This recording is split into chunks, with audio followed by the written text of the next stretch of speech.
Hello and welcome to the second episode of the Double Feature Podcast. I'm Elliott. I'm Charlie, and today we've got a Christopher Nolan episode. Very excited. Yeah, so I'm just going to run through what we're going to do. We're going to start with some news of the past week. Then we're going to go over what both of us have watched this week and what we've watched separately. Then we're going to talk about The Odyssey, the upcoming Christopher Nolan film. And then we're going to go guess the budget. So we're going to guess the budget, well you're going to guess the budget of each of the Christopher Nolan films, and I think there's going to be a few that will surprise you. And then we're going to go through our rankings of all the Christopher Nolan films we've watched. We haven't watched The Following and Insomnia, so those aren't going to be included. It's been a very long time since I've watched Dunkirk, so I can't really comment on that one, but... And then we're going to do a Nolan actor draft, so we're going to... So, for example, like Christian Bale as Batman, that would be one character. And then, do we want to start with news? Have you got any news? Just same as you, I think, to be fair. We've got the clip of Superman flying. Yes. He does his little turn through the ice. Looks a little bit cross-eyed. It looks good. I think it looks a lot like Adam Warlock in Guardians of the Galaxy. Well, that's one of the notes I've got written down, is he used Adam Warlock flying to create an idea of what he was going to do for Superman, which I thought was quite good. Yeah, it looks good. I'm hoping that's not going to be the angle of every flying scene we have, but I think it's a good... Yeah, I mean, it's hard because they have got a wide-angle camera lens on, so that's always going to make your eyes look a bit funny. Yeah. But it gets the most background in. Yeah, exactly, but who knows? Only building on my excitement for that movie, and very much looking forward to it. Your Friendly Neighbourhood Spider-Man. Yeah. First 2 episodes came out this week. I've watched it. You haven't? I haven't watched it yet. I'm very good. I'm very much looking forward to it. I've seen a couple of things. I've seen that Kurt Connors. Is it? I don't know if they're called Kurt. I don't think the first name's Kurt, but the last name's Connors. Yeah. Have you seen a picture of them? Yeah, it's wow. Yeah. But so I'm just excited to see, because like we said about X-Men 97, they can do so much more in animation than they can do. It doesn't feel as forced when they put a load of characters in animation. There's a lot of surprise characters in there as well. And it's gone back to like simple Spider-Man humor, where it's like quick remarks, a little bit cringy. Yeah, quickly. Yeah, but that's fine. I'm definitely going to watch it this week ahead of next week's pod. I'm assuming we're going to have a third episode come out this week, so... Yeah. Came out Wednesday, 29th? Yeah. Yeah, so we should get another episode this Wednesday. Yeah. Do we know how many episodes there is?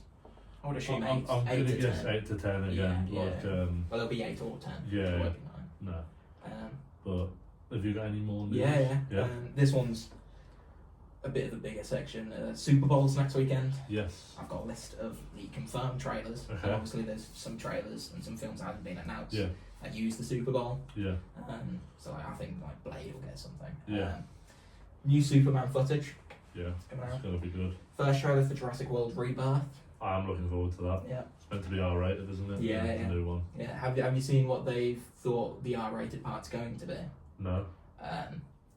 The part, I don't know if it's in the books or if it's in like a novel of some kind. Yeah. It's when the compies are Eating going the with the baby. Yeah. They said that they're gonna try and do that somehow. Yeah, that's in the book, and it is harrowing. It's grim. The final Mission Impossible trailer is coming out. Thunderbolts is getting a new trailer. That'll be good. I think Thunderbolts. I think Marvel could do a lot this year. Yeah. They could do well this year. Yeah, I think. Well, you're saying doing a lot. I think they've got to announce something for the second half of the year. Yeah. Because Fantastic Four is their last film of the year, and that's in July. So I think they'll release a trailer for something. Yeah, hopefully. And then Fantastic Four, the first trailer. Yeah. Looking forward to that. Snow White. Cool. Yeah, live action. No one really cares. I thought that had already come out. No. Lilo and Stitch. First trailer. Very much looking forward to that movie. How to Train Your Dragon's getting another trailer. Well, they released another trailer, I think last week. Did they?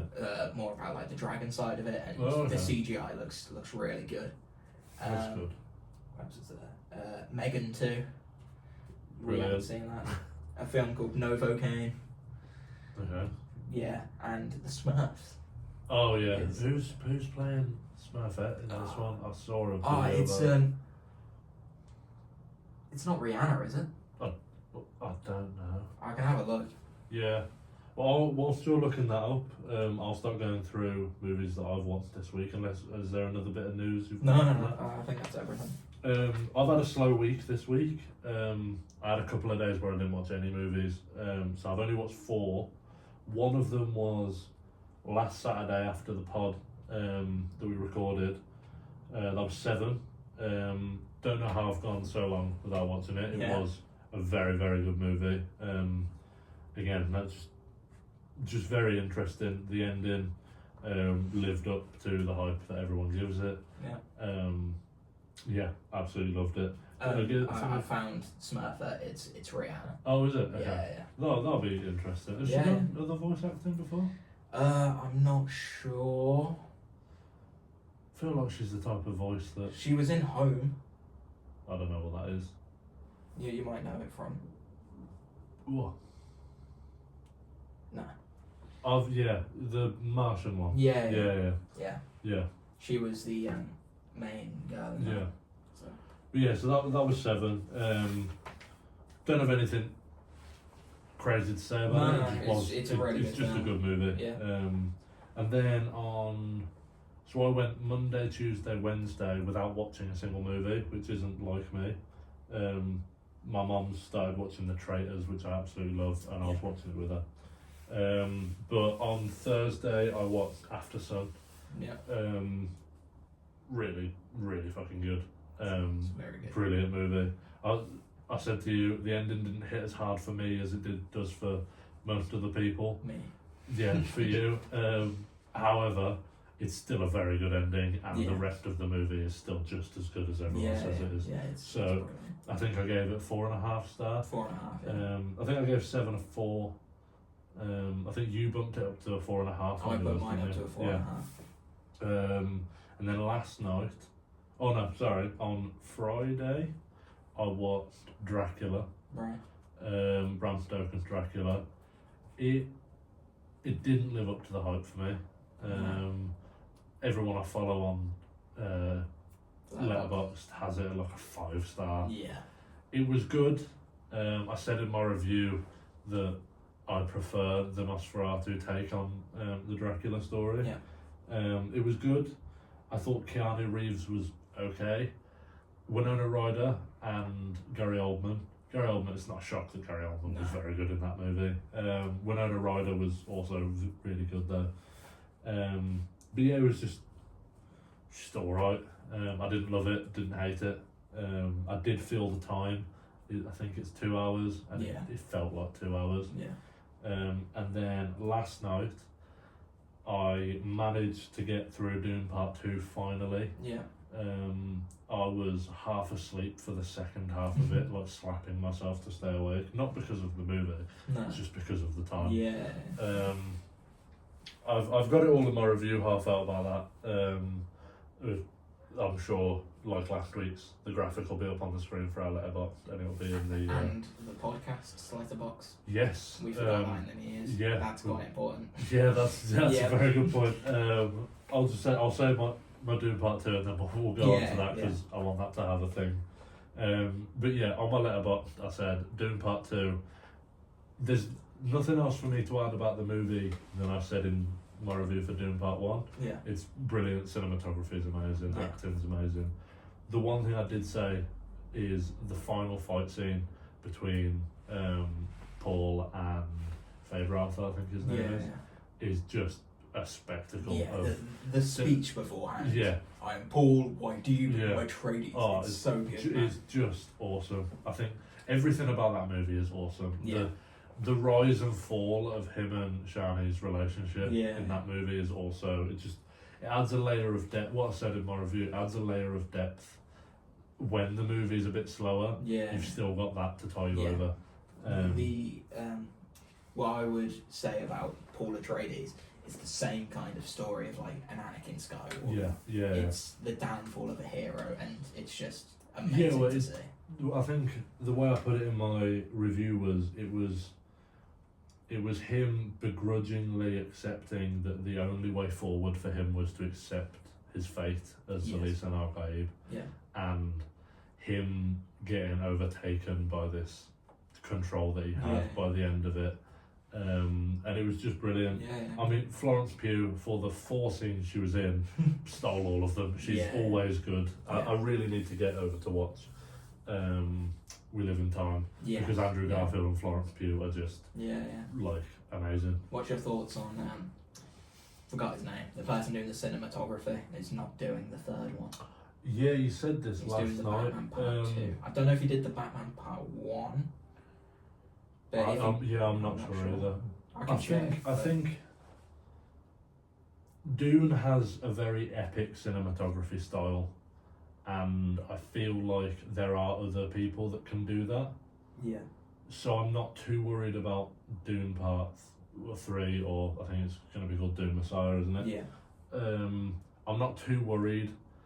I do believe that the Batman has a very specific cinematography style, and if that's who Matt Reeves wants to get in to do Batman Part 2, give him everything he wants. Yeah, sort of thing. Like we've had Dune Part 2. If Dune Part 3 is a little bit, I gave it both of them a 4.5, I think, or a 4 or 4.5. Yeah. If it's half a star less, okay, we had 2 amazing movies and 1 great movie. Yeah. So I'd rather we got 2 perfect Batman movies. Yeah. But yeah, so that's what I've watched this week. Do you want to go into yours, or do you want to talk about the podcast? I can do mine first. Let me Yeah. talk about. Okay. So on last Saturday night, watched Alien. Yep. You watched the first hour of it. I did. And then fell asleep. Yep. Very good. Yeah.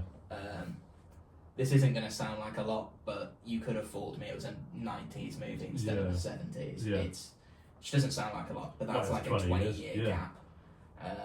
But yeah, it's just brilliant, and well, it changed the course of science fiction films and horror films. Even just watching the first hour, it was impressive. Yeah. I mean, All don't the get me sets wrong. and everything. The alien running along when it's a string when it's puppet. just a wind-up toy. It's a bit of a funny. Yeah, scene, but it's the 70s. Yeah, like, you can't.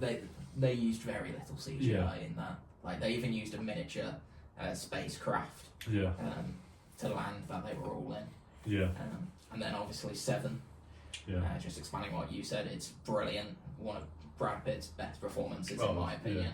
The what's in the box, all that, like it's the final act was brilliant. It's as iconic as it deserves to be. Yes, like very good.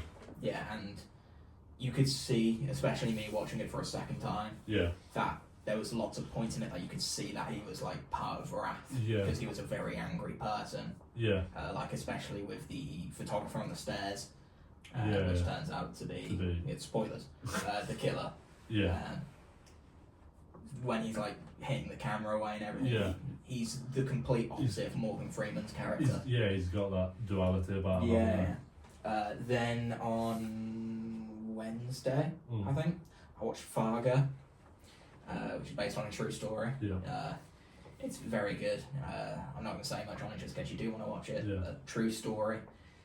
Man hires these 2 kidnappers to kidnap his wife. And her dad is very rich, and he wanted the money to save his business. So he put up like a ransom for the daughter. And just, it's meant to be a quick process, but then when people start dying, it becomes it just snowballs. It kind of gets out of control. And then I watched on Thursday Captain America: The First Avenger. Which is a very good origin. Better than what I remembered it to be. I think it's one of the better origins that the MCU have done. I don't think there may be the Hulk, but there isn't a bad Avenger origin. No. The first Iron Man movie is brilliant. I think Thor was out of all of decent. them, Thor's probably the worst. But that doesn't mean it's bad. No. It was, seeing Thor for the first time was quite something. Then straight after that, I went into Captain America and the Winter Soldier. Really good. Bucky Barnes is one of my favourite Marvel characters. He's cool, and it's great to see, especially going on to the Falcon and Winter Soldier, which is another thing that I finished watching this week. His like redemption arc, of when he acknowledges that what he's done is wrong and goes and apologises to the family and Yeah, admits to what he's done. making his amends. I think it's brilliant, and I'm really looking forward to seeing what happens in Thunderbolts now that we know that he's in it. But yeah, that's what I've watched this week. Yeah. Do you want to talk about the Letterboxd? Yeah, so we obviously the first episode isn't out yet for us. It should be coming out on the 11th of Feb, I think we said. So this will apply to the last podcast as well, but we do have a Letterboxd page individually and for the podcast as a whole. We're going to be keeping our lists on there and our sort of our individual top 5. Well, not our drafts, but yeah, our film drafts. We can do. At the moment, we've got our Hall of Fame list. Is it our Hall of Fame or our gallery? I think we called it Hall of Fame. Okay, Hall of Fame. It's all the films that combined, because Letterboxd is out of 5. Yeah. Combined, that we've given it either a 9.5 or 10 out of 10. There's like 14 films in there so far, and the more that we watch, obviously, the more's going to go into that. I haven't added it yet. Aftersun needs to go in there. Yeah, it does. Because that's at 9.5. Yeah. But yeah, it's just the films that we think are peak of the cinema. Yeah. Films that if aliens came down and said, "Oh, what's cinema?" That we would pick from and be like, "Watch one of these. Yeah. This is what cinema's about." Obviously, there's Doom Part 2. Will that be going in there? I don't think so. You've got a 4.5, and I've got I think a 4.5. Oh, so okay, yeah. So it's just under. Yeah. But every time we watch something together, Yeah. Whether it's a 9.5 or above or whatever, I'm still gonna put on there our scores. Yeah. So say that we watch, I don't know, 2001, which Yeah, we're planning on watching. Say we both give that. I don't think we will. Say 3. Yeah. I'm still gonna put it on there, even though it won't make it to the gallery. But All the reviews, effectively, all the reviews on that account are going to be our individual scores and our total together.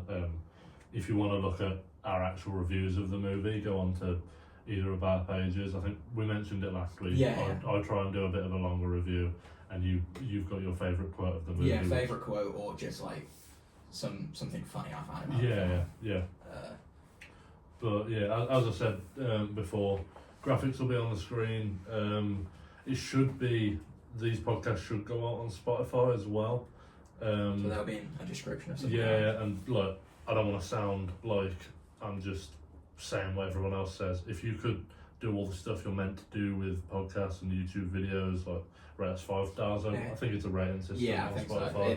It will help us a lot. Yeah, because if it, don't get me wrong, we're not making money off of this, but it just helps us know what's good and what isn't. And if we get feedback off people as well, like to tell us about our hot takes. Tell us that we're full of shit or whatever. If last episode everyone gave 5 stars and this one everyone gave 2, we know to look at last one as the example, and it'd be nice to have that because we're very new to this. We're very much in the early stage. No episode is going to be perfect. No. And we've accepted that. So right. But I think we're going to start the Christopher Nolan part of this podcast. It is going to be pretty much all Christopher Nolan. I've been working through the last couple of months getting all of my Nolan movies watched, and I think the only ones we're both missing now is Insomnia or The Following. However, greatest director of all time? I would say so. Yes. I don't think I've got a movie of his lower than a 4. I have one, except maybe Memento might be a 3.5. I think it's a 4. I think it's a 4. Should be minimum of 4, but that's quite biased. But yeah, if we're talking about Christopher Nolan, before we get into it, we'll talk about his next movie that's been announced. The Odyssey.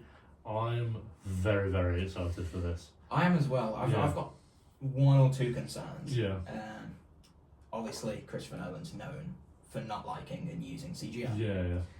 Where is he going to get a one-eyed cyclops from? I think what is going to end up happening is it's not going to be CGI as much. Like they're not going to be 3D models. No. I think there will be someone in makeup playing Polyphemus the Cyclops, and he's just made bigger sort of Yeah. thing by But CGI. with that much makeup, you gotta make it look good. And Yeah. I trust with the budget he's got of this film, which we'll get on to Yeah. later when we talk about budgets.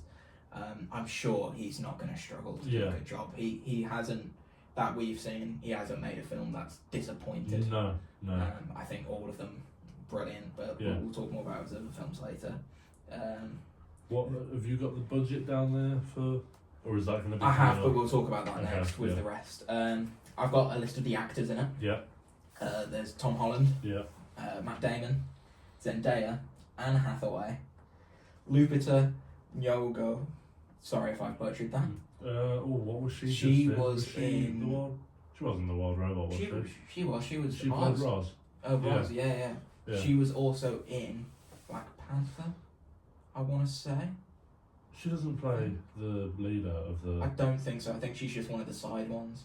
Oh, okay. But one of Yeah, the well, I mean, army. I know it's not comparable Yeah. to Christopher Nolan, but she was great in the Wild Robot. Yeah. So Robert Pattinson, yeah, probably the one I'm looking forward to the most. Yeah. I'm upset that he hasn't got a main role in Yeah. a Nolan film. But that's just because he's one of my favourite actors. Charlize Theron. yeah, she Uh, plays Furiosa in the first Mad Max. Yes, she Yeah. does. I forgot about that. John Bernthal. Is that Yeah, the name? Have I That's butchered that? yeah, Punisher. Punisher. Yeah. Also in The Wolf of Wall Street. Yes, he is.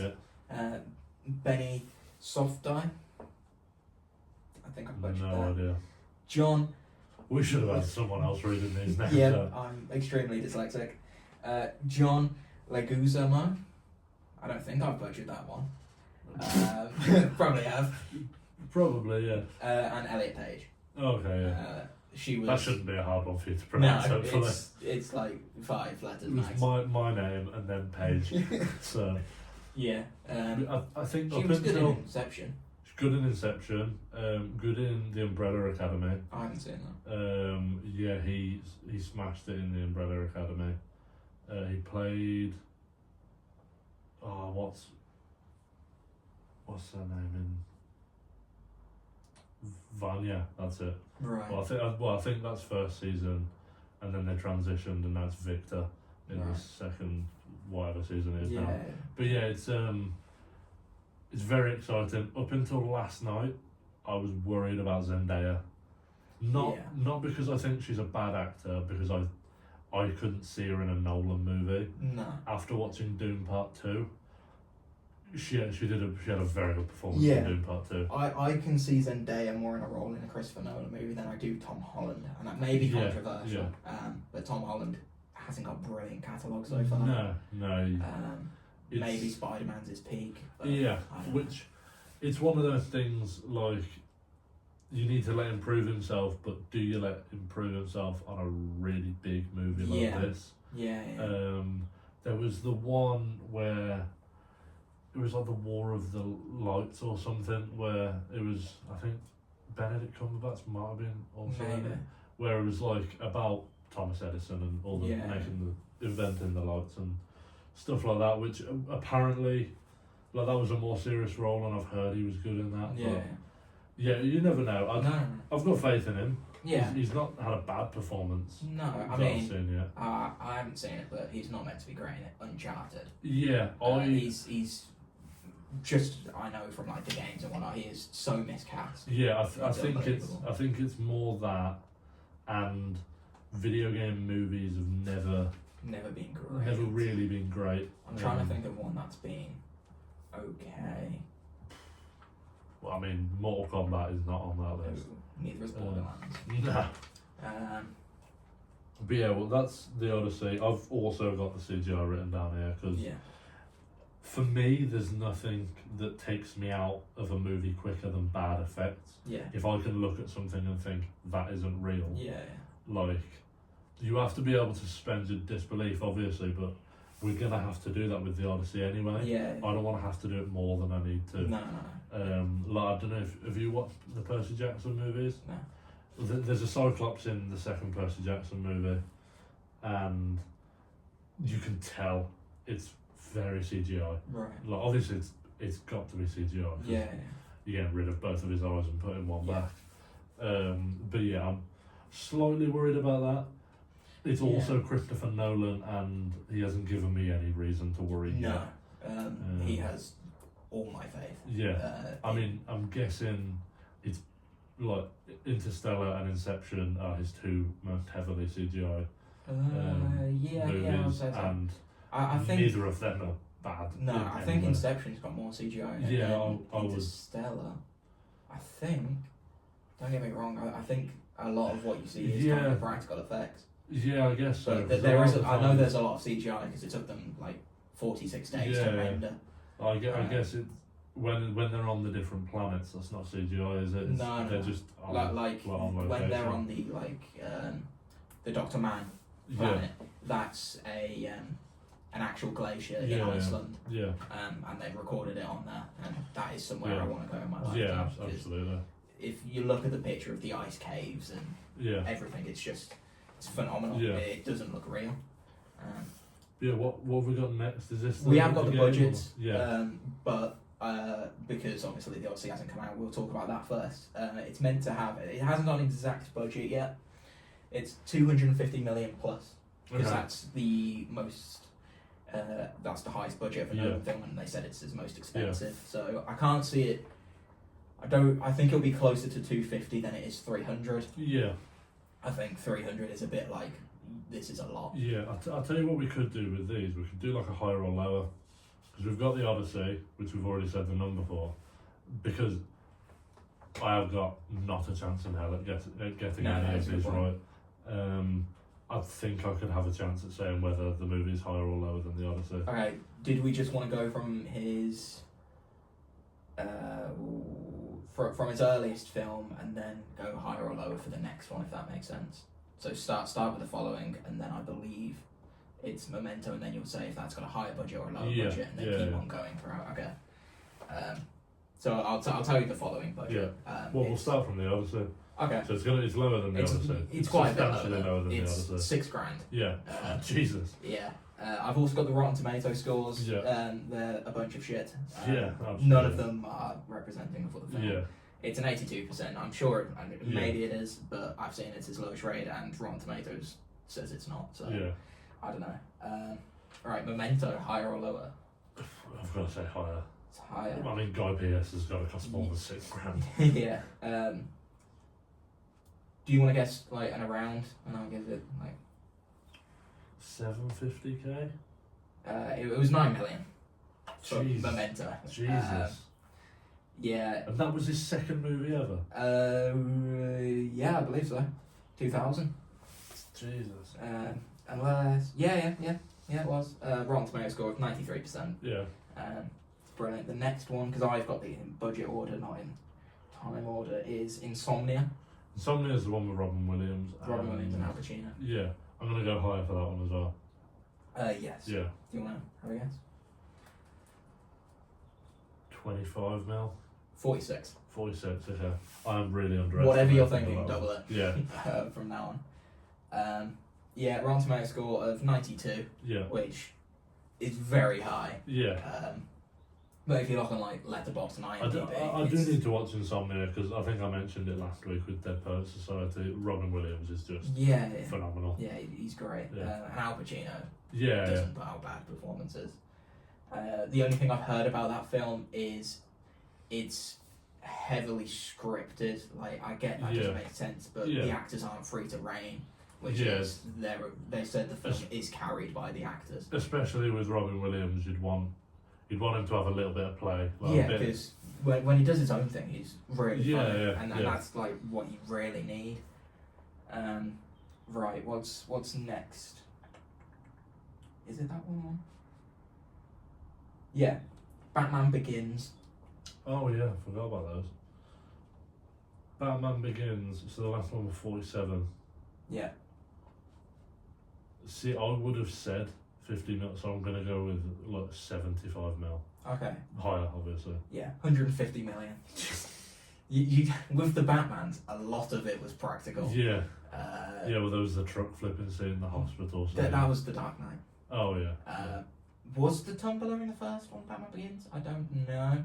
If it It- was, it that's must a have- lot of money. It must have been, yeah. Yeah, if it was, that's a lot of money. Yeah. That's like maybe 50 mil straight Yeah. away. It was. I don't know about that. It was an actual vehicle.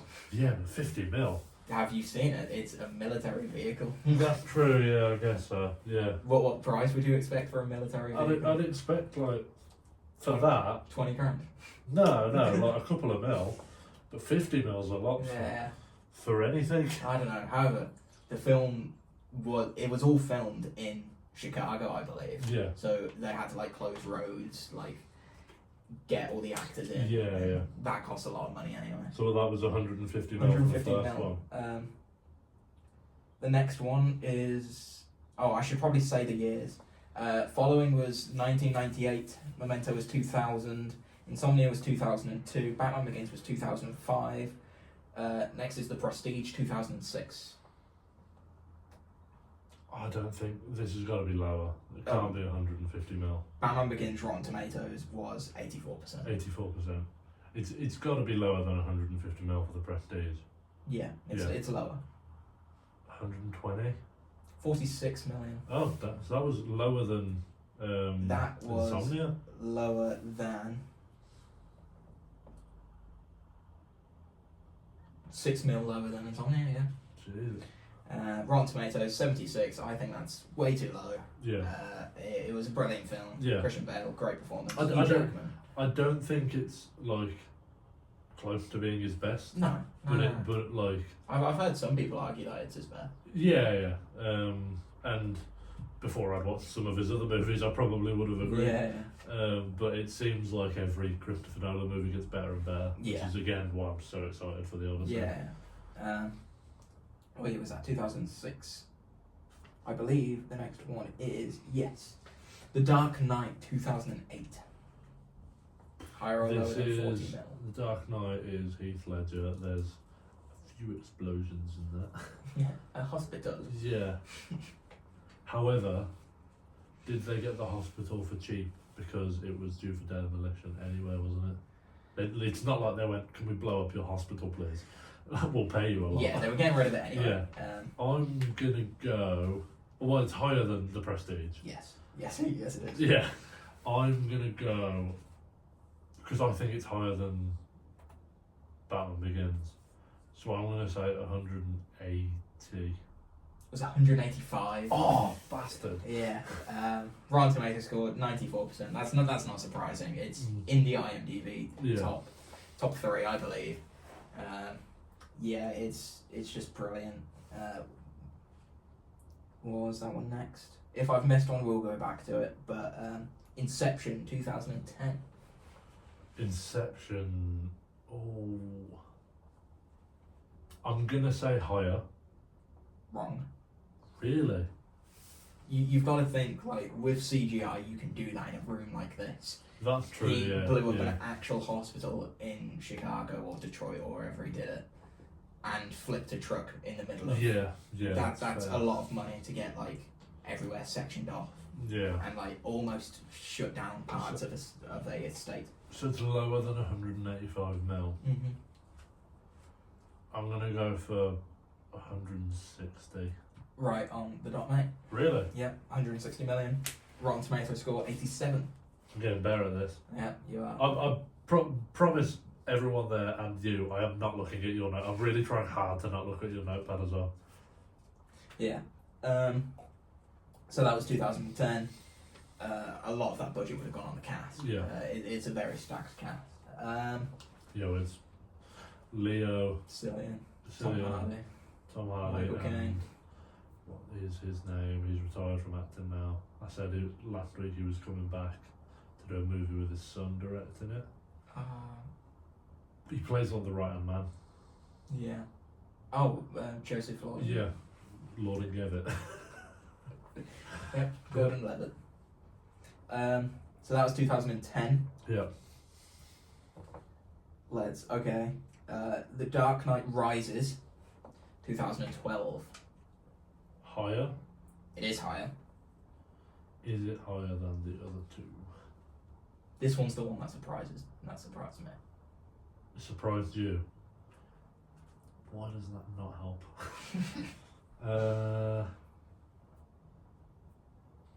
Well, the Batman Begins was 150. Batman Begins was 150. The Dark Knight was 185. The Dark Knight Rises. So it's higher than.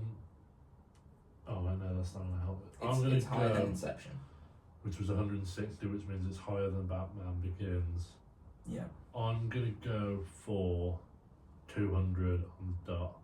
Okay. It's 250 million. It's Jesus. so far his most expensive movie. Jesus. So I have given away an answer. Next one's lower.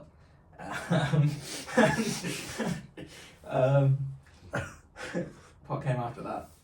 Interstellar, I believe.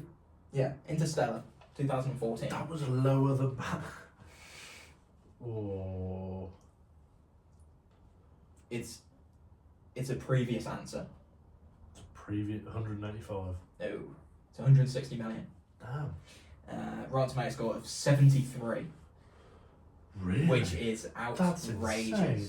Because like the argument I see is people don't understand the black hole scene. Get over it. Watch it again, man. It's a good movie. Like the critics are meant to be smart. Yeah. Why did they lose brain cells when it came to this film? I don't get it. The Dark Knight Rises was 87%. Oh, okay. So that being 15% higher, 14% higher is crazy. It's Yeah. wild. But then we move on to Dunkirk. Dunkirk. And this so 160 mil was Interstellar. Yeah. I'm gonna go Dunkirk. I'm gonna go higher. It was lower. 130. It was 100 million, which is nowadays cheap for a Christopher Yeah, Nolan film. that's shit. Get your bread, man. Yeah, it was 92% on Rotten Tomatoes. For me, that's high. Yeah, I reckon 90 mil of that went on Harry Styles. Yeah, he had to miss out on an album. Yeah. For that. But yeah, it baffles me how Dunkirk is at 92. I Yeah, understand the million budget. Yeah. It wasn't anything like out of this world because that was No. kind of the point of it. Yeah. But the next one, I believe there is only one left. Oppenheimer? No, it was Oppenheimer, Tenet.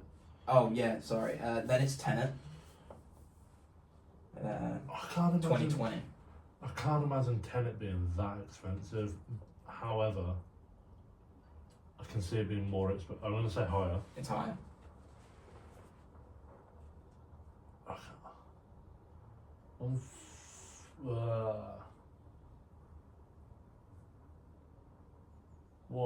170. It's 200 million. Gee, It's- on what? On what? Yeah, I don't know where that budget went. Maybe part of it was filmed during COVID, so we had to pay more to do the stuff. Rotten Tomatoes 69%, Really? which is low. That's crazy. Yeah. Once again, I think it's the same people who rated Interstellar. Yeah. Like, don't get me wrong, I've seen it once. I probably didn't understand I didn't understand everything, but I understood enough for it to be higher than Yeah. 90. Because 68, did you say? 69. 69% is like between a 3 and a 3.5, I guess. Yeah. Like, yeah. No. And then finally, there's Oppenheimer. Oppenheimer. Tenet was 200 million. Oppenheimer 2023. This came out. I'm gonna go higher, It's higher, but it's lower than 250. but it's lower than 250. 235. Oh wait, you said higher than Tenet. Yeah. No, it's lower than Tenet. My bad. I was reading the one next to it. 175.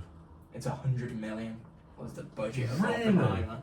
Yeah, which I find crazy. Damn. It didn't cost him a lot. That's I got one correct. Like, as in budget. I got the budget of one correct. it's 94% on Rotten Tomatoes, which is the same level as The Dark Knight. It's good. It's not that good. Yeah. But yeah, that's all the budgets. That's all the films, and obviously the Odyssey is going to be the highest out of all of them. What do you think your rating for the Odyssey is going to be? Are we going out of 5? Yeah, we'll do it in the Letterboxd system because that's what we're going to be rating it on. Chances are. Yeah. I'm gonna be confident and say a 5-star. Right. Because it's a Nolan movie about Yeah. something I am very interested in. I personally think it's going to be. I'm going to be more reasonable per se. 4.5. 4.5. Yeah. I think that's a fine one. I don't think like some of the films that I've got. What's something in my eye? Carry on. Yeah, I don't think it's going to be as high as some of my 5s because like, the bar is always high for Christopher Nolan, and that's why I feel like Tenet kind of got the bad look that it did. Because what was the film before that? Dunkirk. But people were still on the train of like The Dark Knight Rises, Interstellar, Inception. They were all in the 2010s. So everyone was still on the height of those films, but I don't know. Do we want to move on to your rankings? Ranking, yeah. Should we do what we did last time? 10 to 6. And then, I can do. Do you want to go first, or? Yeah, I can go first. And number 10, I've got Dunkirk. I've got it at a 3.5. It's the only Nolan film that I've got below a 4. I think it did what it was supposed to do, but I went into it in the mindset of standard war movie. It had its highs. It's one of the Nolan films that I did find at times, might be a hot take, might not be, I kind of got bored in like the middle of the second act. I think that's just me and the movies I like. And that's the thing with because I'm guessing it's over 2 hours. It's an hour 40, I think. Is it? It's quite low, so I'm surprised that I got to that stage in an hour 40 film. Yeah. And it uses time weird as well, and I don't think it's the film to use time. Yeah. Because it showed like an event from one perspective, then went back and showed it again. Yeah. Which I get, that's fine. And like it's Christopher Nolan, he's got a fetish for time. But yeah, it wasn't bad. I'm not saying it was the worst film I've ever watched. I'm just at least he's not Quentin Tarantino and just making himself the most evil person in his movie. Yeah. What roles has Quentin Tarantino played? Nazi member, rapist for yeah. The fourth one. He couldn't have been the first one. He wasn't even. Oh, no. And what film was it? I don't know. Where he jumped off of Salma Hayek's feet. Yeah, Dusk Till Dawn. I'll play that one. I've got just the guy. This guy. Oh. Who has 2 thumbs and likes feet. This guy. But yeah, anyway, number 9, I've got The Dark Knight Rises. I think the last 10 minutes was perfect for the trilogy. And going back to what Alfred's major spoilers, by the way, if you haven't got that already. And Alfred saying earlier on, I don't know if it was in The Dark Knight Rises or The Dark Knight, where he says, I just hope, or this isn't a direct quote, but I hope one day that I see you with a wife. Yeah. And we would just nod heads and get on with it, basically. Massive foreshadowing. Yeah. I'd like to say that is from the same movie. Yeah, it would make sense because it's fresh in everyone's mind. And before that, Michael Caine's performance talking to Bruce Wayne's gravestone next to his mum's and dad saying like, I failed you, master. It's heart-wrenching, and I didn't think a superhero film would be like that. Yeah, it's a heart-wrencher. Yeah. For sure. Yeah, number 8, I've got The Prestige. Dark Knight Rises, I had a 4 out of 5. Yeah. The Prestige, I've got a 4.5. So 8 Nolan films I have at 4.5 or higher. I liked it. I really did like it. I've rewatched a lot of Nolan films recently. Yeah. That's one of them that I haven't. So I don't know if that's put towards it, but I like the twist at the end. Yeah. That he was already Spoilers. using. We've got that part. Yeah, the whole podcast is spoilers. Yeah. It's if you don't like want, 10 years old. 15 yeah, years old. yeah. Like, if you haven't seen these, what are you doing? Yeah. And if Don't- you haven't, Don't listen to this podcast if you haven't watched Christopher Nolan's movies. go and watch our other one. Yeah. Or Idiots. Or I hate you. if you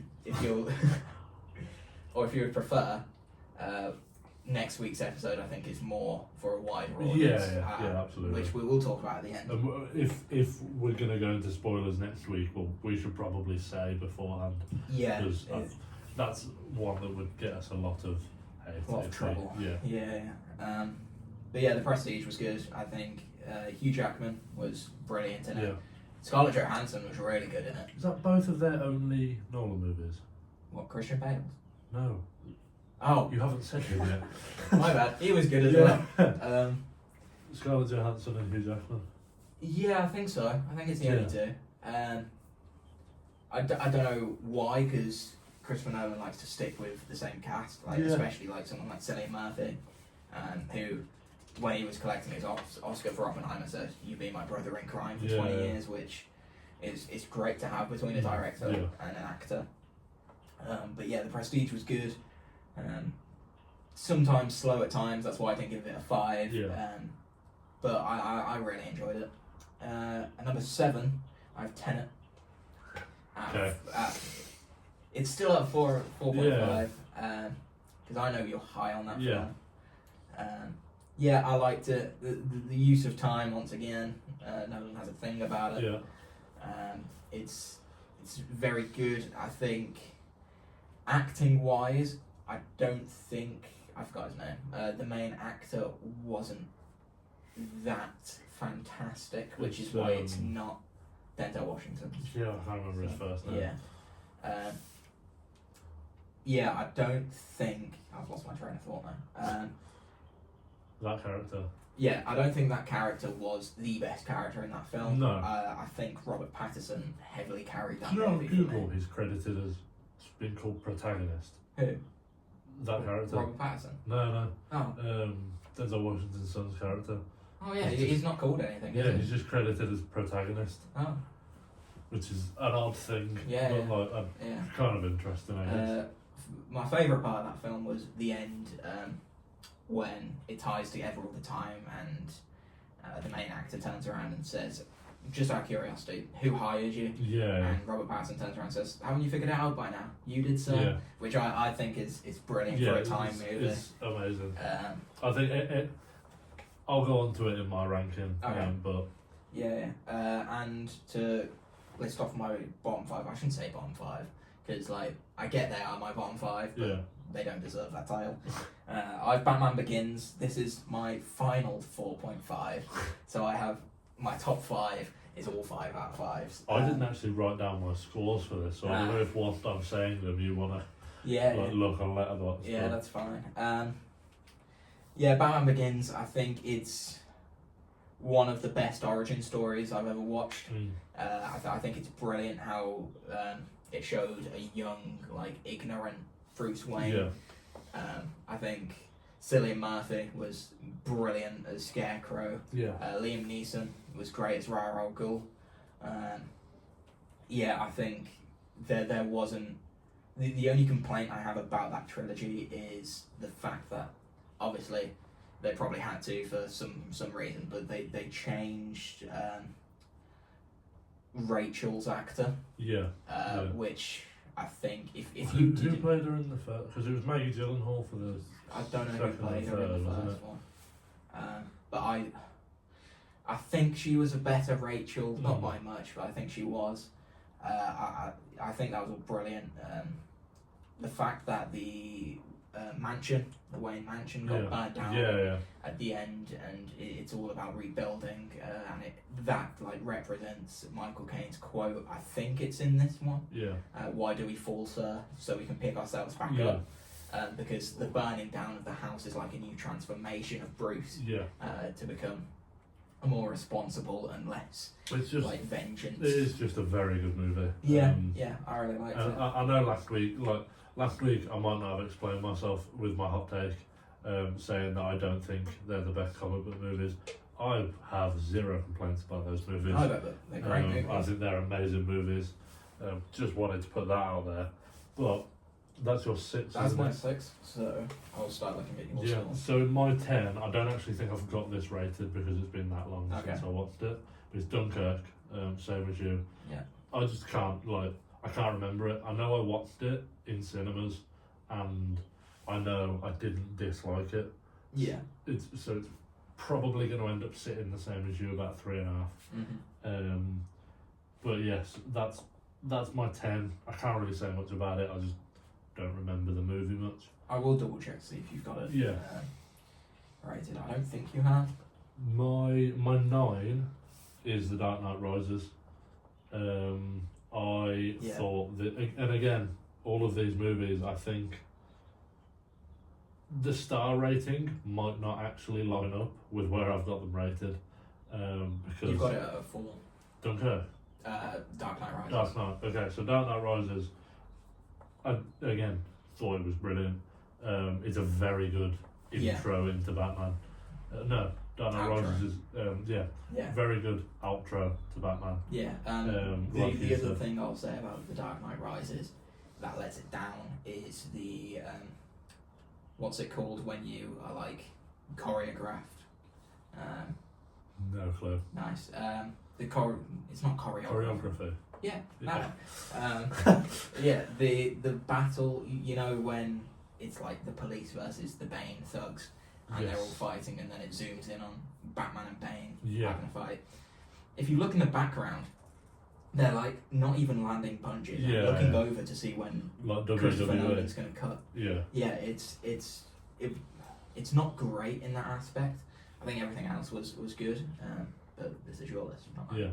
Well, the fact that you haven't mentioned this movie on your list makes me worried about how low I've got it. Memento is my number 8. Right. Okay. Memento, brilliant, very interesting.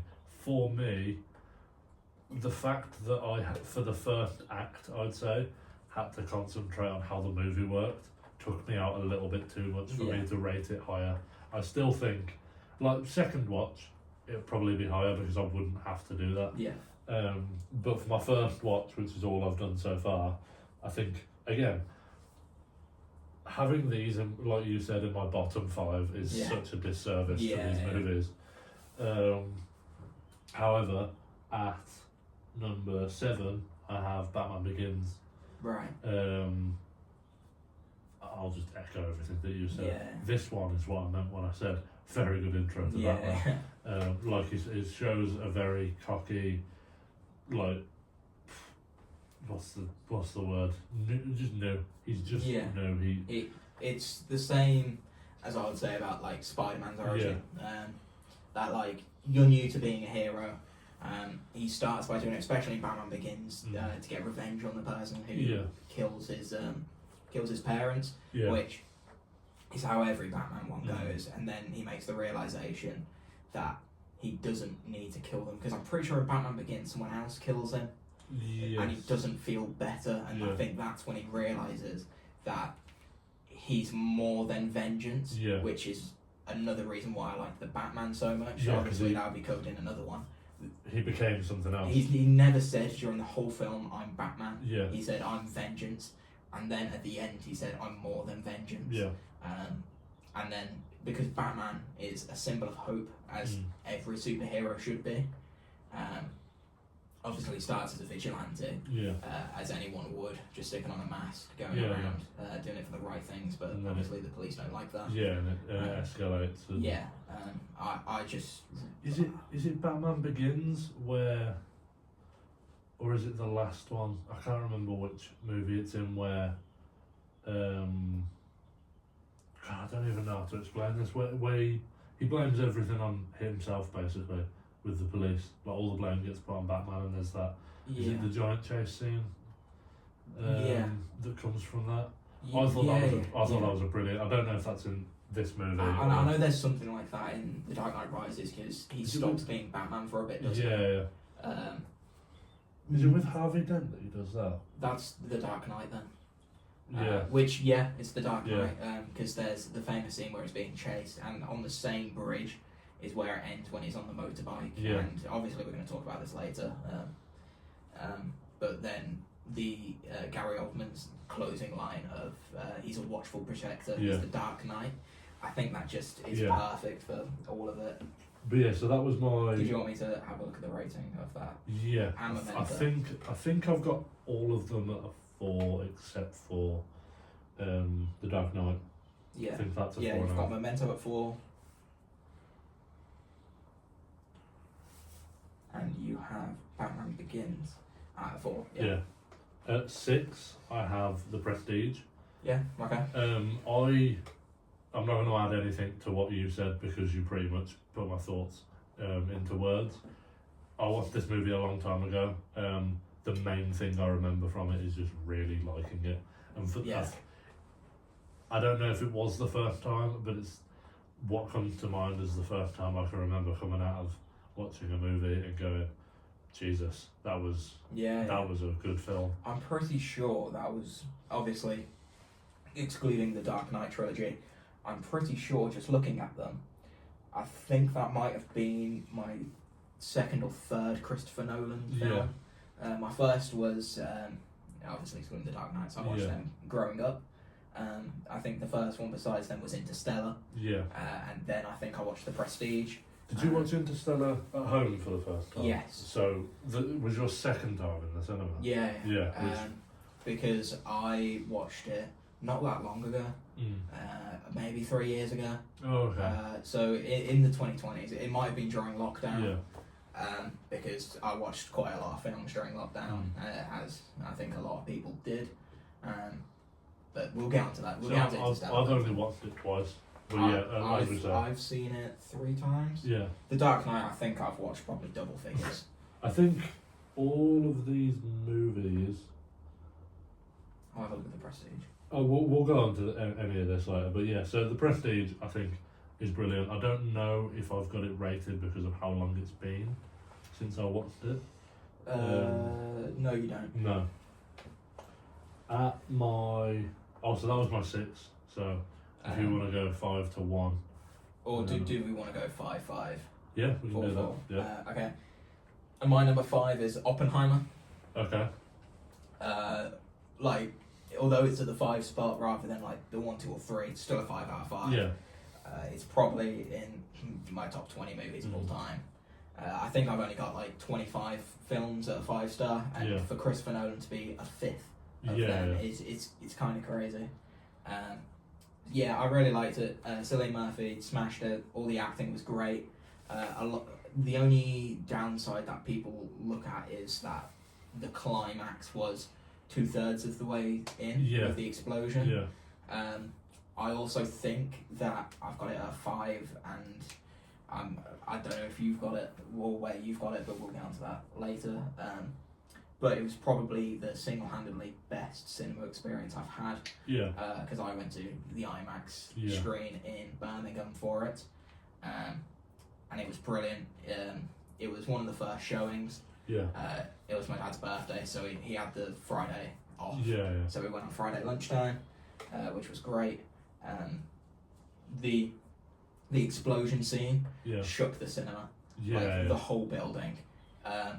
And it was one of the ones where when it goes off, it's quiet, and then when the air hits, it comes there, because obviously. Yeah, I haven't watched it in cinemas. No. And I think that's why my rating is not 5 stars. Yeah. I think I've got it at 4.5. I believe you do. Maybe 4. If you've got it at 4.5, is it in our list or our Hall of Fame, or have we not added it Maybe yet? Not then. Maybe I'll. I think you got it at 4.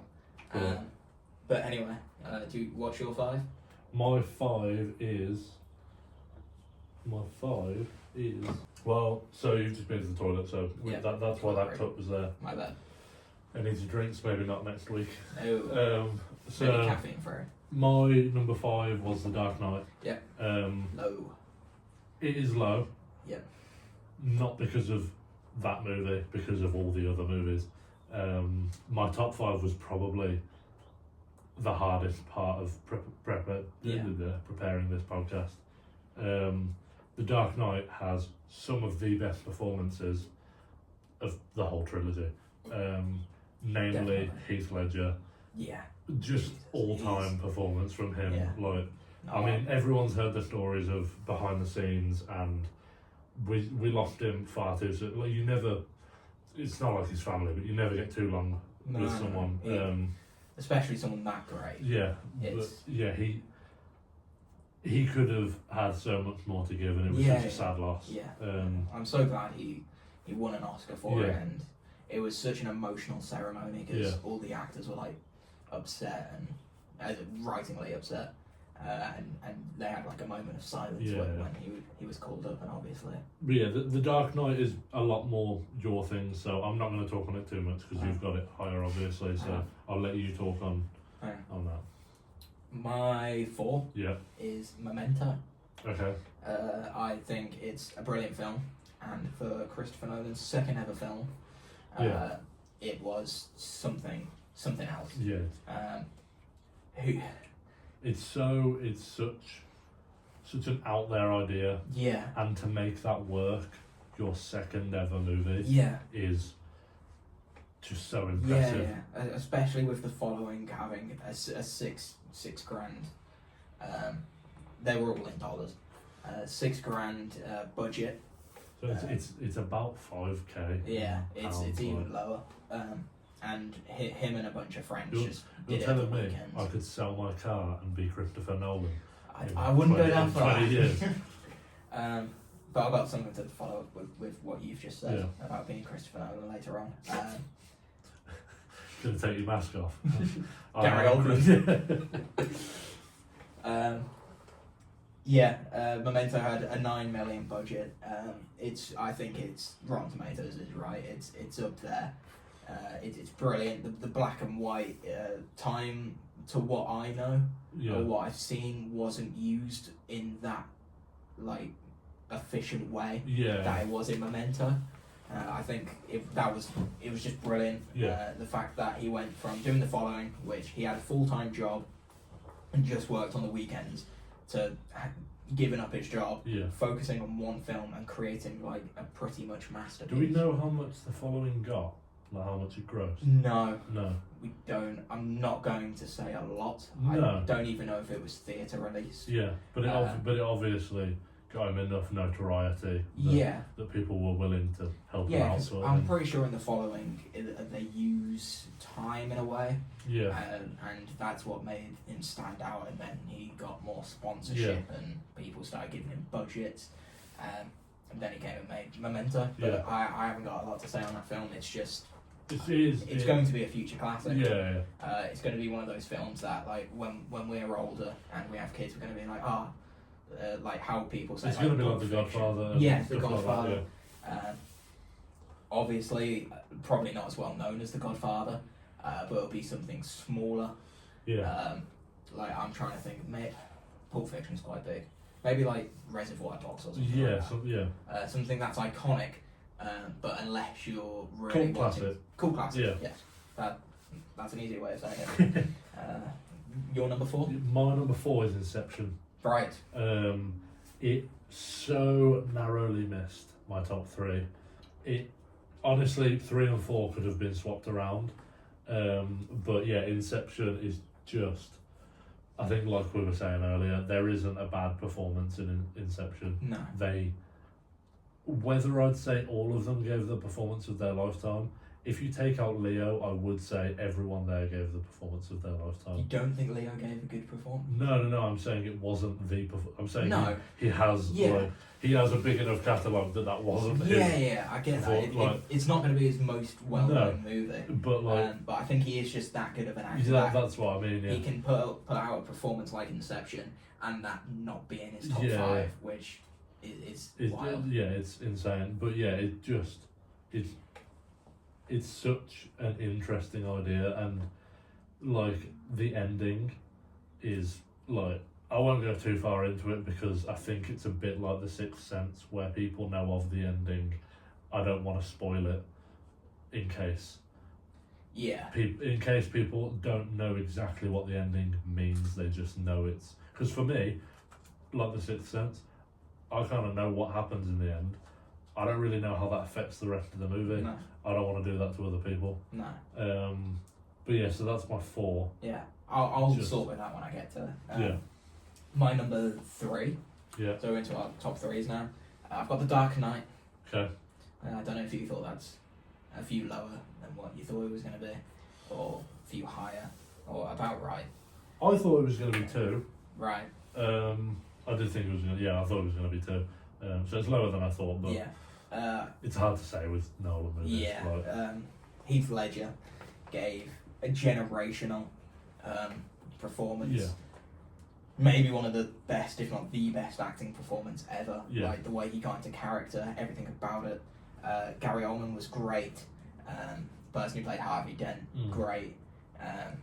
Christian Bale, I don't think he's my favourite Batman, but he's by far my favourite Bruce Wayne. Yeah. I think he has that way. It's that one at the start where he says, "Oh, let's move some chairs and some tables over to sit with Harvey and Rachel," and they say, "Oh, we're not allowed to do that," and he said, "Oh, don't worry, I own the place." Yeah. I think that's like Bruce Wayne through and through.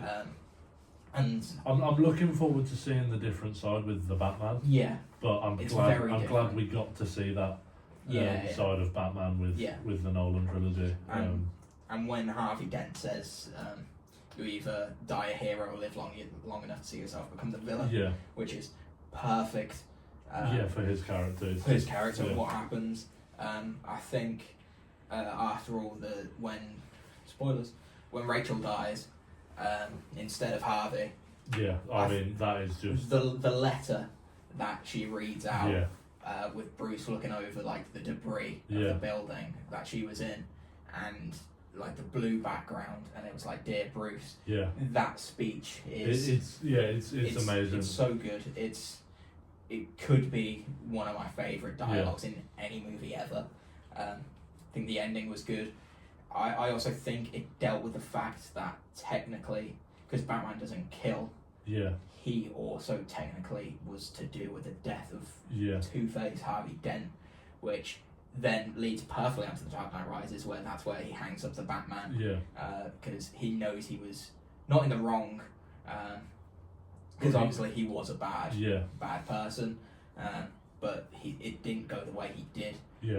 And with him threatening Gordon's family, I think it's always a hard decision to make, and that's really good at what it shows about superheroes, especially in that movie, that you need to make. It's a very not unique, but it's a very good insight into superheroes and how it's not all Marvel, and it's not all exciting, and some of it is gritty, and I think Batman's the perfect hero to have that like sad and morose feel to a movie. I also feel like all 3 of the movies are so quotable. Like going back to The Dark Knight Rises, you adapted to the dark, I was born in it, Bane. And then The Dark Knight, like not really a quote, but the situation that the Joker leaves the 2 cruise ships in, the one with the prisoners and the one with the innocent people, and gives them a remote each to blow up the other one. Putting people against people, which is so good. Bear in mind, that's like, take away the Joker as a villain, that's how society actually is. Yeah, Putting people yeah. against people all the time. Yeah, And that's how like societies crumble. yeah, And it's been the same for centuries. yeah. Like the Romans, war has been a thing It's for all time. I'm not going to turn around and say it's the perfect movie, but it's really fucking near. It's really close. Yeah. It's so good. And for Christopher Nolan or anyone to make a superhero movie a near perfect film in general, not a near perfect superhero film, a near perfect film it's insane. I don't get how he was looking at like the comics and was like, I can make this a top 3 film rating wise on IMDb of all time. It was brilliant, but I rambled on for too long. So, what's your 3? My 3, and it's not going to make much sense because I think I have my 4 rated higher.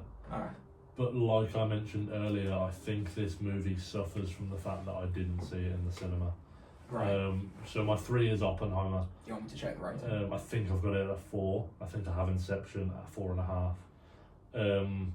Oppenheimer. 4, yeah. Oppenheimer, if I had seen it in the cinema, honestly, could have been higher on this list. It is. Yeah. I love an epic, which is again why I'm looking forward to the Odyssey. I love an epic movie, where everything's just big and interesting and beautiful, and Oppenheimer is just perfect. Yeah. Again, I think I drafted Cillian Murphy in my top 5 actors last week. Mm-hmm. I think he has done so much already that is so good, and he just has more to give. Yeah. And I'm looking forward to if he keeps seeing. on the right track, he's going to be a great. Yeah. And I don't know why I'm saying if he won the Oscar for Best Actor. I think if he stopped acting now, people would still look back and say he was one of the greats. But I don't think he is going to stop acting. No, I think it's the same as like Leo DiCaprio. Yeah. That he will just have a great catalogue. Yeah. You will look at his catalogue and it will be like, wow. Yeah. There's not many people that have a catalogue like this insane. Just like so many projects and movies that are just amazing. Yeah. And especially because Christopher Nolan's already said he's planning on doing films for the next 10 years plus. Especially if we see him in more of those. Yeah. I get why he hasn't been cast in the Odyssey. Yeah. It's going from an Oppenheimer performance to a side role in the Odyssey is not I think it would almost take away from the movie because you'd see Cillian Murphy in a side role and it'd be a bit confusing because I assume a lot of people, if not like the vast majority of people seeing the Odyssey, will have seen Oppenheimer. Yes. And I think, me included, I would have been a bit like taken aback that this amazing actor, like personally better than who is probably going to be leading this movie, Matt Damon, is... Matt Damon's not the lead. Is he not? Tom Holland's the lead. I thought Matt Damon was playing Odysseus, because he's like 40 in the Odyssey. Maybe. But from what I saw, Tom Holland's got the main role. Oh, okay. So I don't know if they're doing a different main character or... Maybe, because Odysseus is like mid-40s. Is there like part of the story where he's younger? I think Tom Holland, like what I've seen is Tom Holland might be playing his son. Maybe. So maybe it's going to focus a bit more on his son. Maybe. But because he hasn't said, because it's not going to be a scene by scene direct. Yeah. So I think he will interpret it a bit. Yeah. But yeah. Yeah, that's my 3.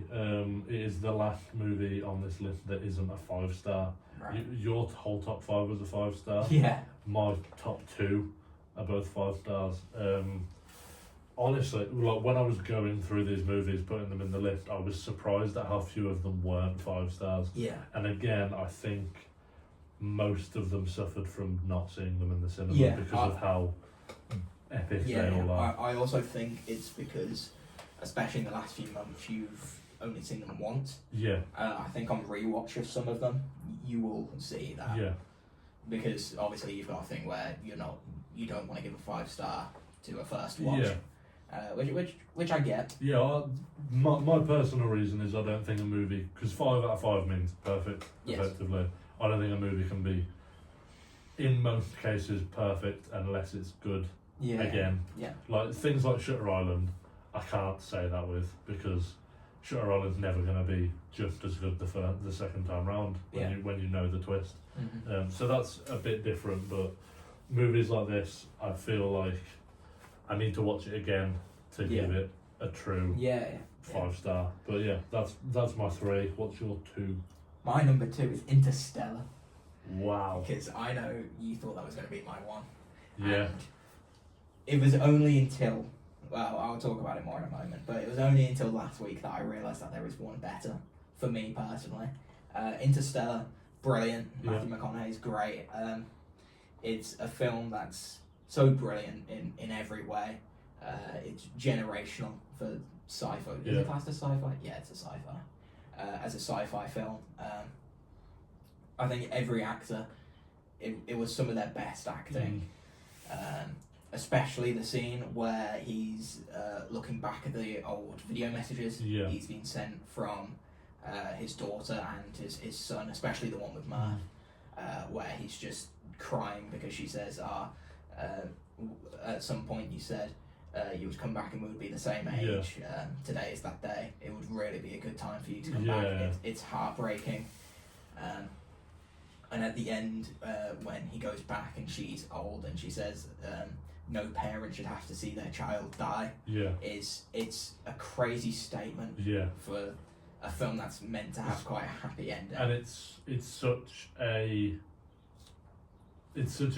that scene is such an interesting watch, because he's obviously 40s and she in that scene is like late 80s, early 90s. So it's such like but you can still feel the parental love, and it's such an odd scene to watch, feeling so emotional about this 80-year-old daughter and this 40-year-old father. And Christopher Nolan does just have a way of making you feel things you didn't know you could. I think that's the great thing about cinema as well. They tell you your feelings without you knowing, if that makes sense. So like when a film makes you emotional, like The Dark Knight or Interstellar, you're like, I'm not used to this feeling. And you watch them to live in a different world, but also on the flip side, you watch them to appreciate your own. Because especially in Nolan films, there's a lot of like life lessons in them. Especially like the big one, like time. There's limited time. But yeah, I think Michael Caine was brilliant in Interstellar, as he is in every film. Dickhead though. Yeah, a little bit. Dr. Brand, I think his name is, isn't that? Yeah. He plays an exceptional role. Is it the only role in the Nolans where he's like not the villain, but a bad person? I think so. I would, because it's only Albert and Albert. Albert. Yeah, that's his in name what? In Batman, isn't it? Alfred. Albert. Albert. It's only Alfred and Dr. Brandy plays, isn't it? Yeah, he's in 7 Christopher Nolan films. Well, yeah. And I can get it up. He's. Is he in The Prestige? Yes. Who does he play in The Prestige? I can have a look. So The Prestige, Interstellar, Let me get Michael Caine. Dark Knight, Batman Begins, Dark Knight Rises.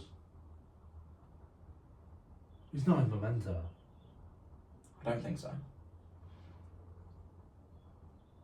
Oh, he's the professor in Inception as well, isn't he?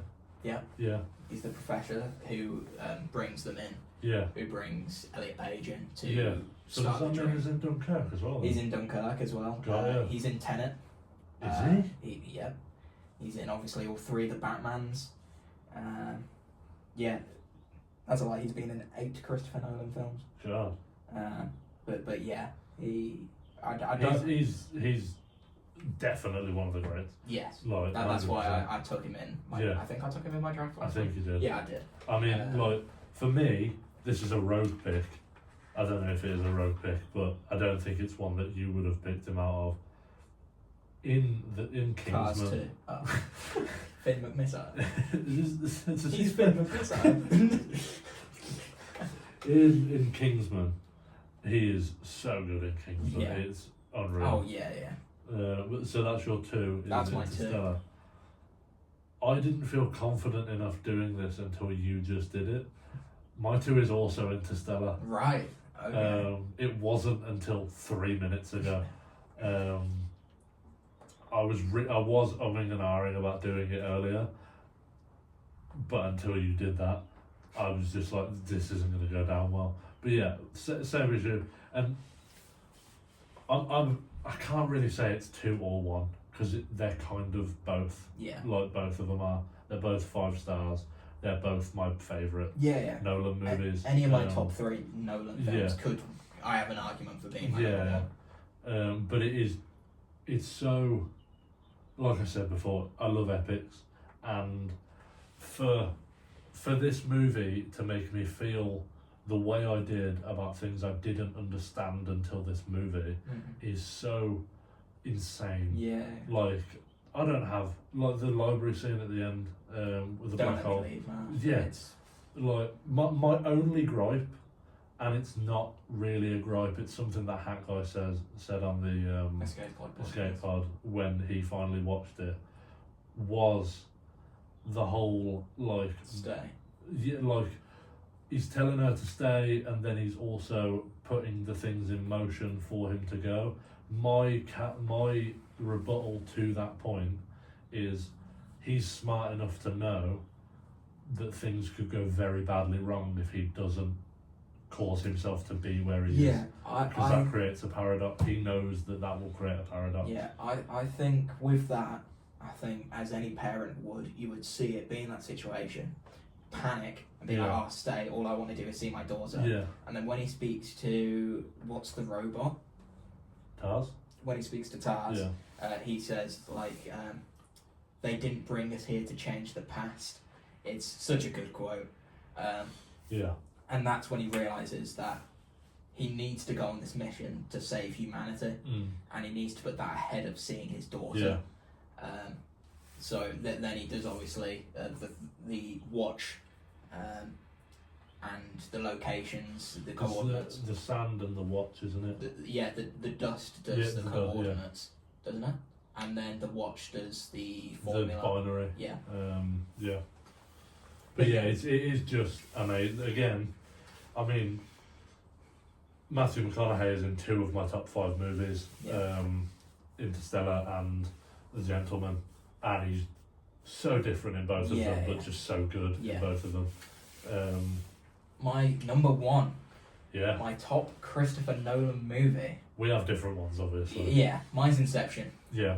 I didn't realise how good this film was until I rewatched it with you. Yeah. It's so good. The way it uses time the best out of any of his films. Yeah. The fact that I'm gonna have to disagree with that, but I know why you're saying that. Yeah. Well, I know you're number 1, so I know why time would be different for you. The fact that going into one dream slows down time a certain amount, then going one deeper, and then once you get to a certain point... Again, it snowballs, and it... Yeah. And the whole deal with, Leonardo DiCaprio's wife or partner at the time, all of that it expresses how confusing it is for normal people watching it. My favourite scene in that, because I liked the fact in Inception that they didn't just say freezes time outside, it just slows it down. It slows it down so much. And the thing that really shows that is, I don't know if it's the final, it's definitely in the 3rd act when the truck is off the bridge. Yeah, and it's falling slowly. Before they make the, is it called the fall or the leap? Yeah, to get back. Which I think that's brilliant, and I think the way the film ends, you warned about spoilers, I don't care, I'm going into it.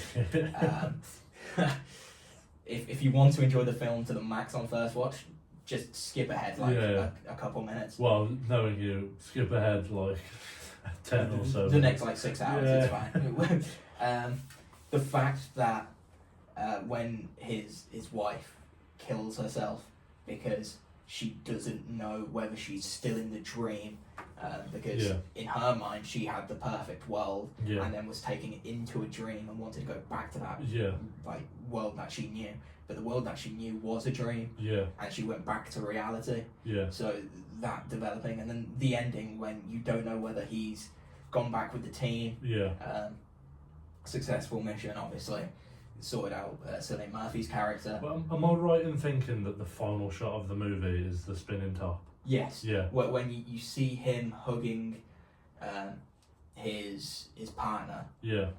No, when he sees his two kids. In the garden, and you see his shadow in the background, and his spinner that. And it spins for a second, and it kind of spins. It wobbles. It spins for a bit too long, but.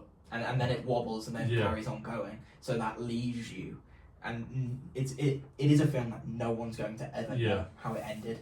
And I don't think Christopher Nolan is the kind of person to tell people. I don't want to know. No. I think it makes it so perfect that you don't know. Because it kind of leaves you in the same position as his wife was in, not knowing whether it was a dream or reality, or if he stayed with his.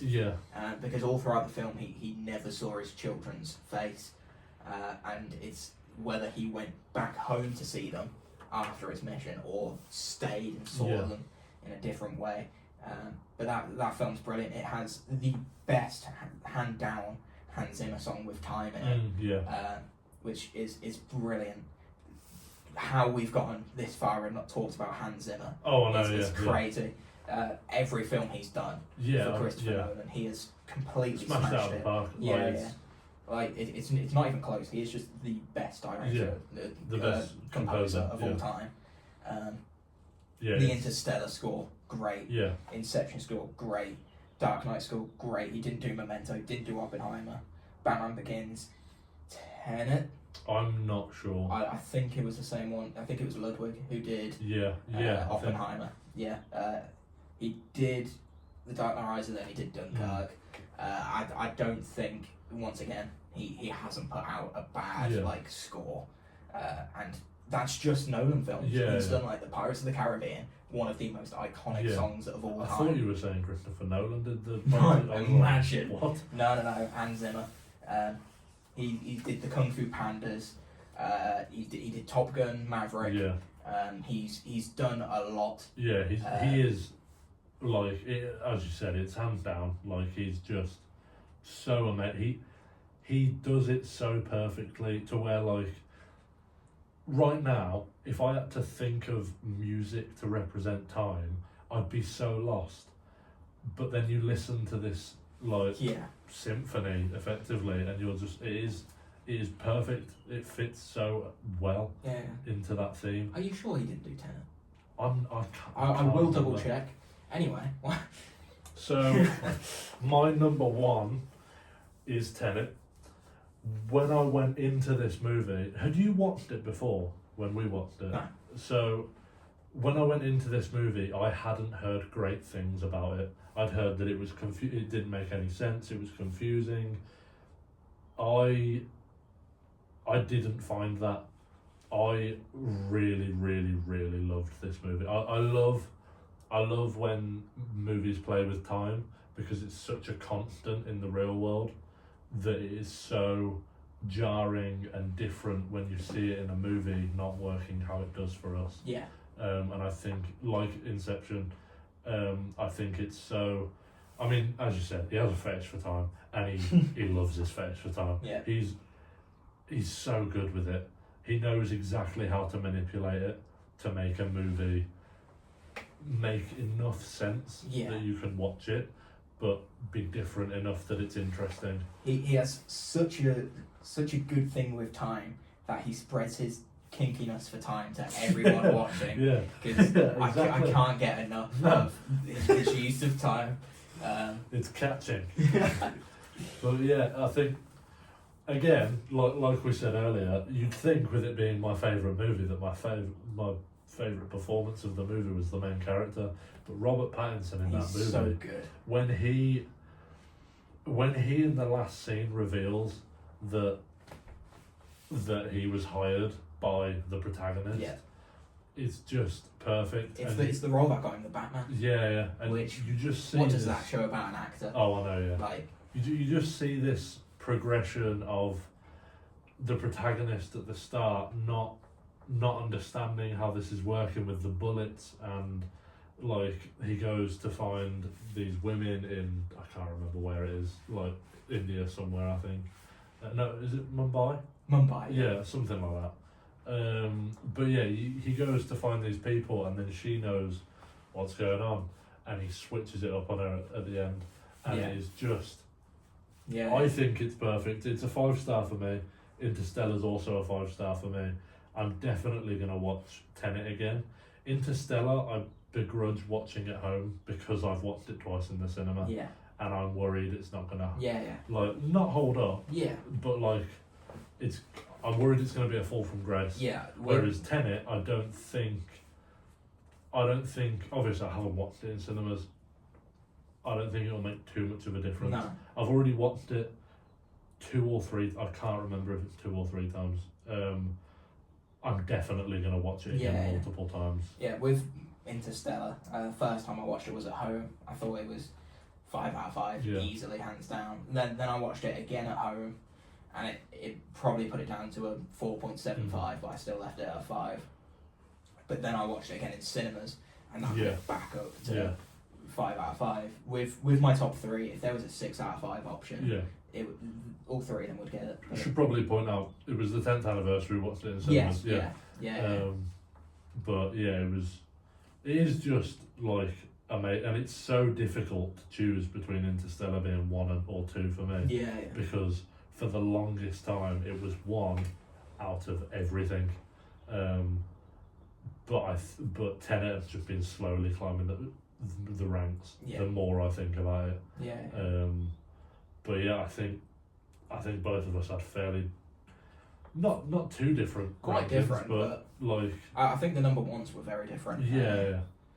The 2 is obviously the same. Yeah. But yeah, I think there was only maybe 3 films that we had at the same place: Dunkirk, Dark Knight Rises, Interstellar. But yeah, if I go through, at 10 I had Dunkirk, at 9 I had The Dark Knight Rises, 8 I had Memento, 7 I had Batman Begins, 6 The Prestige, 5 The Dark Knight, 4 Inception, 3 Oppenheimer, 2 Tenet, and 1 Interstellar.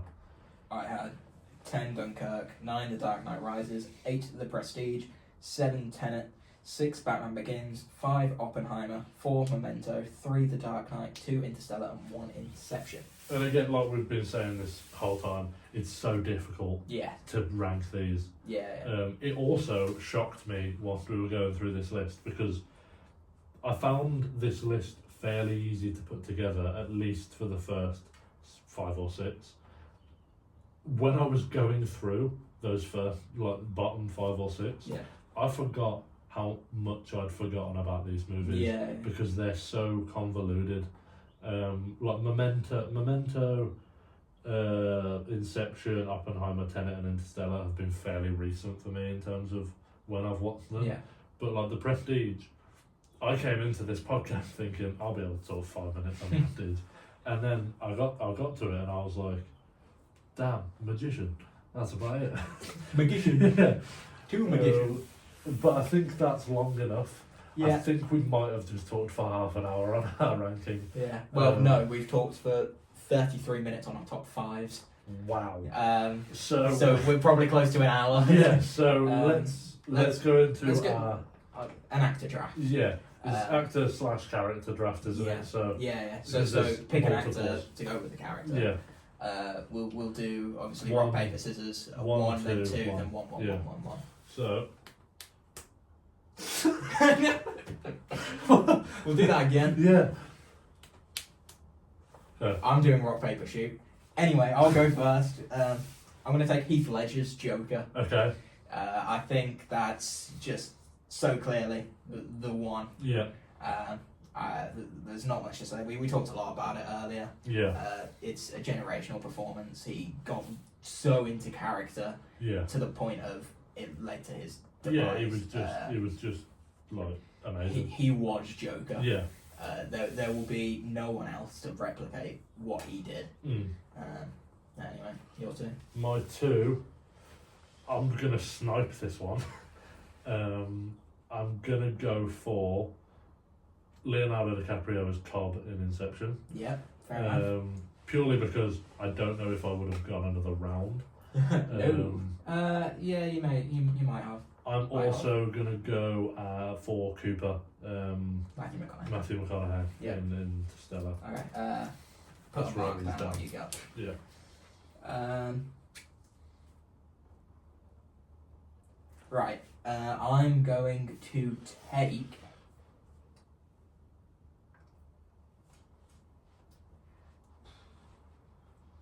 Cillian Murphy as Oppenheimer. Okay. I think that he was just perfect for that role. He was eating a single cashew nut a day. Yeah. Because Oppenheimer was so skinny. Yeah.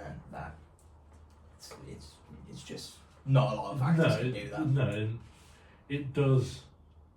Like, as unfortunate it is that they have to go through that to do these performances, it does help you get into the world a lot better, and I'm very thankful that there are people that are willing to do this thing for their craft. Yeah. For my third one, I'm gonna go for Anne Hathaway as Brand in Interstellar. I did have that one down. I think she was not under the radar, underrated, but not in the spotlight as much as she should have been. I thought she did so well in that movie. Yeah. She was brilliant. Right, I'm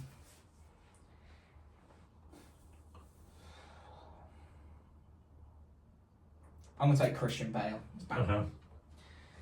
I think we just talked about Cillian Murphy's transformation. Yeah. Don't know if you've seen.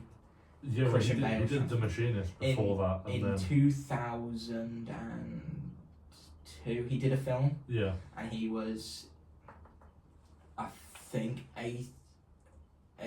maybe 90 something kg. That's a lot. That's a lot. However, for The Machinist, he went down to 54. Yeah.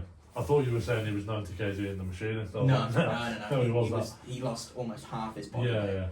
And then the year after The Machinist, when he was 54 kg, he did Batman Begins. Yeah, where he's 109 kg of just pure muscle. Yeah, he doubled his body weight. And he's done roles since where he's just lost 30 kg, which is outrageous. Yeah. Put on like one of his roles, he was like 120 kg for. It was brilliant. Anyway, we're not talking about that. We're not going to go Batman. too far into it. I'm going to go for Neil, who is Robert Pattinson's character in Tenet. I didn't have that down. That's really annoying. That has really annoyed me. Damn. So what's this? My number 4? Yeah.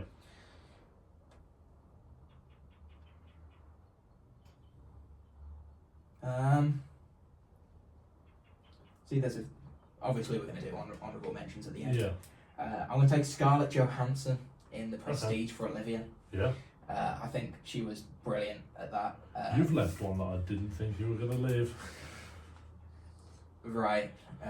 That scares me because I can't see anything that stands out that much. So yours was Scarlett Johansson in The Prestige. Yeah. I'm going for Leonard Shelby, who is Guy Pearce's character. I have got it written down, but I didn't think you was going to take it, so I was leaving it as long. I'll be honest, when I make these lists, first off I put what you're going to put, and then I put what... Cause, that's a really good way to... Because I don't want them getting taken. Okay, my final pick...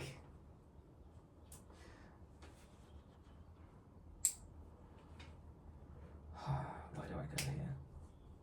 I'm going to go with Matt Damon for Dr. Mann in Interstellar. Oh, okay, yeah. I think he was brilliant in the film. Yeah. He was brilliant outside the film. Yeah. No, he was on no posters. He didn't go to the premiere.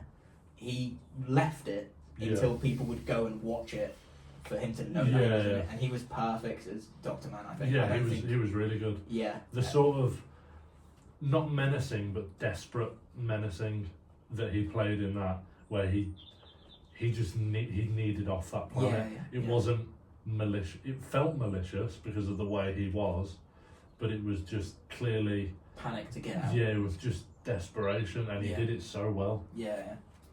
Your final pick?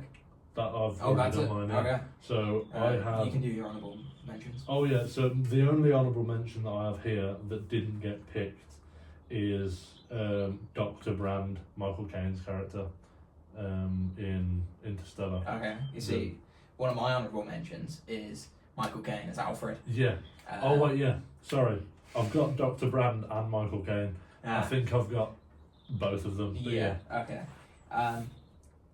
Who else have I got? The only other one that I've got is Christian Bale as Alfred Borden in The Prestige. Yeah. Yeah. I think he was brilliant. Oh no, the other one I got Hugh Jackman as Robert Anger in The Prestige. So I had the top 3 Prestige in my list, but yeah, I think it. that's fair enough. So I went with Cobb, Leonardo DiCaprio's character in Really upset. Inception.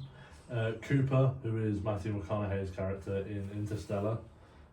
Brand, who is Anne Hathaway's character in Interstellar. Neil, who is Robert Pattinson in Tenet. Yeah. Where the fuck? It's not your highest rated Yeah, film or no, anything. nothing. And Leonard Shelby, who is Guy Pearce's character in Memento. Right. I've got Heath Ledger's Joker in The Dark Knight. I've got Cillian Murphy's Oppenheimer in Oppenheimer. I have Christian Bale's Batman / Bruce Wayne in The Dark Knight trilogy. I have Scarlett Johansson's Olivia from The Prestige, and I have Matt Damon's Dr. Mann from Interstellar. I think those are both fairly good lists. Yeah. I think if you could leave us a comment or on the Spotify or on the YouTube video, who do you think won that draft? Or if we left anyone out, that's Yeah. really obvious. Which I'm sure we have. Yeah, there's a So ton. many. Right, I've got some plus notes here. Yep. And I'm going to save the quote till last because I think it's a perfect quote to end on. Christopher Nolan never went to film school. Yeah. Damn. Yeah, he, like I said about The Following, he just, him and his mates put some money together, $6,000, Yeah. and just on the weekend shot a movie, and look at what that's turned into. That is insane. Yeah, he's never done anything to do with directing before The Following. Never. Bear in mind, he writes. I don't know if he's written all of his films. He might have. Yeah. But he is a writer-director. Yeah. Like Tarantino. The other one that I've got, Robert Pattinson was meant to have a part in Oppenheimer, but was too busy doing the Batman. Do you think he would have made a good role in that rather than the Batman? I don't think he would have done a good enough. I don't think he would have made enough of a difference in Oppenheimer for it to jeopardise us losing the Batman. Yeah. He could have played Oppenheimer and it wouldn't have been worth us losing the Batman. No. Him as Bruce Wayne and the Batman is... Yeah. We're definitely going to do a Batman / DC episode at some point. Yeah. So we'll save like All our the Batmans. rambling. Well, we've talked enough about one trilogy. Yeah. But yeah, I don't think. I mean, who would he have played unless there was just another character that was left out? Yeah, but like I think everyone. Maybe Josh Peck's character in. Maybe they're the one who just. But I think he's way too big of an actor just to click a button to drop a bomb. Pretty big role. Yeah. But not like main poster role. It's pretty big in real life. It wasn't that big in the movie. No. A quote that I'll leave on. Someone put a tweet out and Christopher Nolan replied to it. Someone put, "My life is like a Christopher Nolan movie. I don't really know what's going on." Which Christopher Nolan replied, "Don't try to understand and just feel it." Yeah. Which I think sums up this whole episode and this whole catalogue perfectly. Yeah, because there's a lot of people who don't understand his films. Yeah, doesn't matter. It doesn't matter. That's what I was saying earlier. It's a good time. Doesn't matter. Just watch it again. Yeah, enjoy the emotions that it covers, and same with life. Just don't try and understand what life's about because you're going to drive yourself crazy. Yeah. Just enjoy it as it plays out. I think that is a perfect thing to say about his movies and about life. And I think his movies do represent life all in their own certain ways. I'm struggling to say how Inception does it, but I'm sure there is a way. And dreaming's weird. Yeah. Dreaming is very weird. How can I have a whole dream that feels like a whole day in 15 minutes? I don't get that. Anyway, that wraps up the Christopher Nolan Yeah. episode. Do you want to announce next week? Yeah, so next week, I'm very excited for this. We're going to be doing a Marvel episode. Also, don't know if you noticed, we spent like 2 hours on this earlier. We have bought an X-Men sign. Yeah. Yeah. This was pre-made. Yeah, This we- is 2 years Oh, old. mug as well, yeah, X-Men mug that I uh, am just now realising you can't really see. No. Well, but that's fun. It does have the X-Men on it. Do you want to go show them, or are you not first? No, I'm not that fussed. Yeah, It's okay. got the X-Men on it. Figure it out. Yeah. But yeah, we're doing Marvel next week.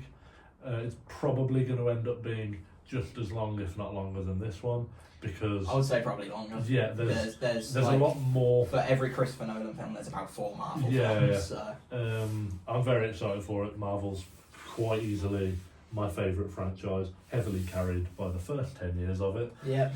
Maybe not the last 4, but But we'll have that discussion Yeah. next week. um, And then after next week, we're going back to being live. Pretty Yeah, much. yeah. We're So- going to go to doing episodes on a Saturday like we Yeah. are, and uploading them on a Tuesday yeah. morning So at last week's episode is coming out on the 11th of 11th. February, This one will be coming out on the 18th, and then the one after that is the 25th. 25th, and then in real life, we will then be taking a 3-week break yeah. so that we can Do we want to announce that or? we can announce it. why Okay. not? Our first like proper episode Yeah. that we're doing after long break is we're doing a Star Wars episode, Yeah. which I'm very excited about. I have never Uh, watched any of the Star Wars movies. Yeah, Um, slander him, Yeah. shame him. So I am looking forward to doing this. We're going to use those 3 weeks to watch The at 9, least all of the 9. Maybe I might start Mandalorian, maybe. or we might watch Rogue One if we've got time. There's stuff also like that. Solo. Yeah. But we're definitely going to get through the 9 Star Wars movies. Yeah, that's base. yeah. And then obviously I've watched a lot of Star Yeah. Wars, especially like series and films and whatnot. So if we're missing anything, I Yeah. can always just Which cover it. But It could go either way. It's either going to be a very long episode or like an hour and a half. I long. think it's going to be quite long. We I have think 9 it's- films to go yeah. in depth about. We're probably going to do a decent review of every single movie. So look forward to that one. It will literally be 2 weeks from you watching this video, I guess. Yeah. To the day. These videos come out every Tuesday morning. I think that's about it. If Yeah, you yeah. could, Well, as I good. said earlier, if you could like, subscribe, do whatever you want to with these YouTube videos, and then if you want to head over to Spotify, we should be on there now as well. Yeah. There isn't the video on there. No. It is just the If everything audio. goes smoothly, we should have the audio on Spotify, Yeah, video on YouTube. yeah. Which, Uh, so we're excited about that. We Yeah. hope you enjoyed this episode. We did. Yeah. We look forward to seeing you next week. Yeah. See ya.